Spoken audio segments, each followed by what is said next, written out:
उसके बाद एक बार पीठ में हमको मारा भी, रिवॉल्वर जिस हाथ में पकड़ा हुआ था उसमें पीठ में हमको मारा, उस टाइम फायरिंग भी हुआ। पहले वो लोग मेरा आगे आके कनपट्टी में रिवॉल्वर को सटा दिया, जितना पैसा है निकालो, और वही लूटपाट किया। छीन छान के पैसा मारने का भी हमको बोलता मारिए देंगे। एक दो बार सटा के चलाने का, डराने के इसे चलाया, धीरे से दबाया घोड़ा या जोर से दबाया, नहीं चला, ये तो हमको पता नहीं है। ये हमको पता चला बादल साहब के ऊपर गोली फायरिंग हुई है।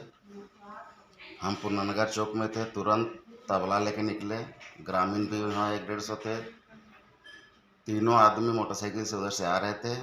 तब तक मैंने तबला उन लोग के ऊपर चमकाया था तो 60-70 फीट दूर से ही वो लोग चार्ज कर दिया। जहां एक और खूंटी जिले में पुलिस टीम द्वारा लगातार अभियान चलाकर नक्सलियों का सफाया किया जा रहा है। बड़े बड़े नक्सलियों को या तो एनकाउंटर में अब तक ढेर किया गया है या फिर उसे गिरफ्तार कर न्यायिक हिरासत में जेल भेज दिया गया है। लेकिन छोटे मोटे डकैत और चोर अब भी पुलिस के लिए परेशानी का सबब बना हुआ है।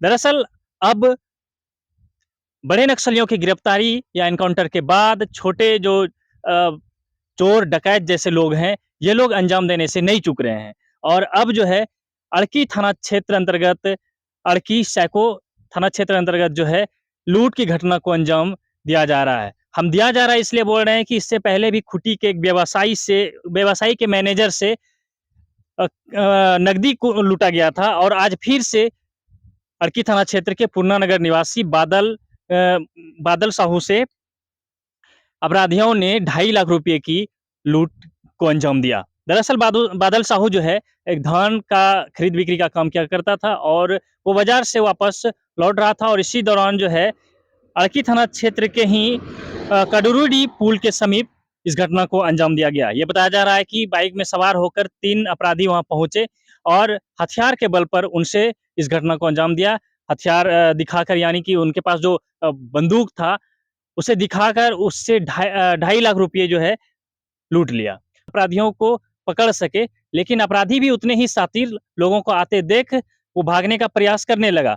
बाइक सवार थे, बाइक पर थे तीनों बदमाश, लेकिन जब बाइक घुमाकर नहीं भागने सका, यानी भागने में सफल नहीं हुआ, तब क्या किया कि उसने हथियार निकाला। यानी वो उनके पास जो भी बंदूक है, अभी फिलहाल इसका खुलासा नहीं हो पाया है, जो भी उसके पास बंदूक था उसने उसे वहां फायर किया लोगों पर, जिसमें कि एक व्यक्ति को गोली लगी और वो घायल हो गया है। फिलहाल जो है घायल व्यक्ति का अड़की के एक अस्पताल में इलाज चल रहा है। बताया जा रहा है कि ग्रामीण जब बदमाशों को पकड़ने जा रहा था तभी बदमाशों ने एक ग्रामीण पर गोली चलाया था जिसका नाम कमलेश प्रमाणिक था, जिसकी स्थिति फिलहाल अभी खतरे से बाहर है और इलाज चल रहा है। हालांकि इस मामले को लेकर जब पुलिस को पता चली तब पुलिस टीम घटनास्थल पर पहुंची और मामले की जांच में जुट गई है। इसके साथ ही ये भी बता दें कि जिस तरह से ग्रामीणों ने बताया कि बाइक सवार आए थे और जब बाइक लेकर नहीं भागने में सफल रहा, तब वो दौड़कर वहां से भाग निकला। अब पुलिस बाइक को जब्त कर चुकी है और उसके आधार पर छानबीन में जुटी हुई है। हालांकि इस मामले को लेकर दोनों ही पीड़ित जिससे कि लूट की घटना को अंजाम दिया गया है, उससे भी बातचीत का वो एक हिस्सा है, और जिसे गोली लगी है उसका भी एक बातचीत का एक हिस्सा हमारे पास है, जो हम आपको अभी सुनवाएंगे। कल साप्ताहिक बाजार था हम लोग का, डोरिया बाजार। तो बाजार तो सब दिन हम लोग करते हैं। सुबह में गए थे बाजार, और बाजार में कल तो जैसे रोपा उपा का टाइम है, तो बाजार भी वैसे नहीं लगा था। तो बाजार से जल्दी हम मोटा मोटी 4:30 बजे बाजार से निकले घर आने के लिए, और जैसे ही कडरुडी में पुल जो बना हुआ है नदी में, पुल में जैसे ही चढ़े वैसे ही 3 लड़का था, एक तो बाइक में बैठा हुआ था, और 2 आदमी आगे से दौड़ के आ गए, रोको रोको रोको रोको। हम कुछ समझ पाते, इससे पहले वो लोग मेरा आगे आके कनपट्टी में रिवॉल्वर को सटा दिया, जितना पैसा है निकालो, और वही लूटपाट किया। छीन छान के पैसा मारने का भी हमको बोलता मारिए देंगे। एक दो बार सटा के चलाने का, डराने के इसे चलाया, धीरे से दबाया घोड़ा या जोर से दबाया, नहीं चला, ये तो हमको पता नहीं है। उसके बाद एक बार पीठ में हमको मारा भी, रिवॉल्वर जिस हाथ में पकड़ा हुआ था उसमें पीठ में हमको मारा, उस टाइम फायरिंग भी हुआ। उसके बाद डर से हम तो पैसा कौड़ी जितना था मेरे पास सब दे दिए। कितना पैसा था? मोटा मोटी 2.5 लाख रुपया होगा, 10-20 हजार कम बेसी हो सकता है। बाजार से आ रहा है तो हिसाब किताब तो था नहीं उतना था। बाजार करने के बाद जो बचा हुआ था, और कल बाजार नहीं लगने का कारण उतना पैसा रिटर्न आ रहा था, बाजार में कोई चीज़ का आमदनी नहीं था कल बाजार में। क्या बिजनेस करते हैं आप? लाभ धान यही सब खरीदते हैं बाजार में, जो भी आमदनी, सरसों, गुंजा, तीसी सब। आपके साथ तो लूटने के बाद वो लोग भाग निकले? हाँ, लूटा, उसके बाद वहाँ से वो लोग फिर हवाई फायरिंग किया। हाँ। और पूर्णानगर की ओर निकल गया। अच्छा, और ये आप उस समय फिर वहीं पे रहे? हाँ, वहीं पर खड़ा थे, तो अगल बगल जो भी आदमी था सब जमा हुआ। हाँ। उसी बीच में कोई पूर्णानगर में भी फोन कर दिया कि इधर से ऐसा ऐसा बात है, लूट के भाग रहा है पूर्णानगर तरफ। तो उसी बीच में शायद पूर्णानगर में वहीं पर हम लोग थे, और सूचना भी आ गया कि वहाँ भी उन लोग को पकड़ने का प्रयास किया गया। तो कमलेश परमानिक जी एक तो हैं हम लोग का पूर्णानगर का, वो रोड में खड़ा हुए थे, आदमी और भी था। लेकिन लोग को देख के जान गया कि लोग हमको पकड़ने के लिए खड़ा है, तो वहाँ भी गोलीबारी हुआ है। वहाँ कमलेश जी को गोली भी लगा है जांग में। और उसके बाद फिर वो लोग वहाँ से फिर भाग गया। अच्छा, आपका मोबाइल?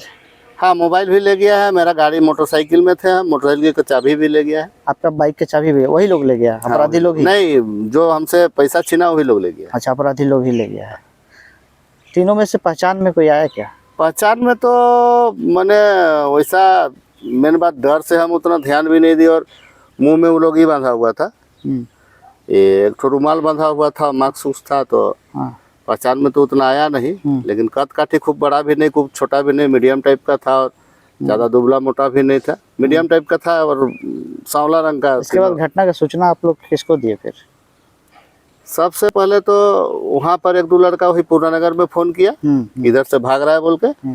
और तुरंत वहाँ पर शायद आमने सामने में कहीं पर हम लोग का मुखिया जी कृष्ण मुंडा, वो तुरंत मेरा पास पहुँचे।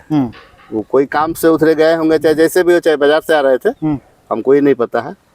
तो तुरंत वहाँ से वो थाना में फ़ोन लगाए, थाना में फ़ोन लगाए और हम ही से बात करा दीजिए डायरेक्ट। तो हम थाना में भी सूचना उसी टाइम दे दिए थे कि ऐसा ऐसा बात है सर, तो हम बाजार से आ रहे थे, मेरा पैसा लूट के भाग गया है पूर्णानगर तरफ। और उसी बीच में फिर हम लोग को रिपोर्ट भी वहाँ पर दूसरा मोबाइल से आ गया कि पूर्णानगर में छेकने के क्रम में कमलेश को गोली मारा है, और वो लोग फिर अण की तरफ भागा है। वो सूचना भी हम साथ साथ थाना वाला को दे दिए थे। क्या परिचय हुआ आपका? बादल कुमार साहू। कल जो घटना घटी है शुक्रवार को, यह बहुत ही दुख भरी घटना है। जैसे ही हमको पता चला बादल साहू के ऊपर गोली फायरिंग हुई है, हम पूर्णानगर चौक में थे, तुरंत तबला लेके निकले। ग्रामीण भी वहाँ 100-150 थे। तीनों आदमी मोटरसाइकिल से उधर से आ रहे थे। तब तक मैंने तबला उन लोग के ऊपर चमकाया था, तो 60-70 फीट दूर से ही वो लोग चार्ज कर दिया, फायरिंग कर दिया, तो वो मेरा जांग पर लगा। और ये आइंदा भविष्य में मत हो बोल के गांव को एकजुटता होना बहुत ही ज़रूरी है। आज जो मेरे ऊपर गोली चली है, कल किन्हीं के ऊपर भी गोली चल सकती है। इसीलिए मैं पूर्णानगर वासियों से अपील करता हूं कि गांव एकजुट बनाए रखे। कल अगर एकजुट रहता तो तीनों पकड़ा जाते।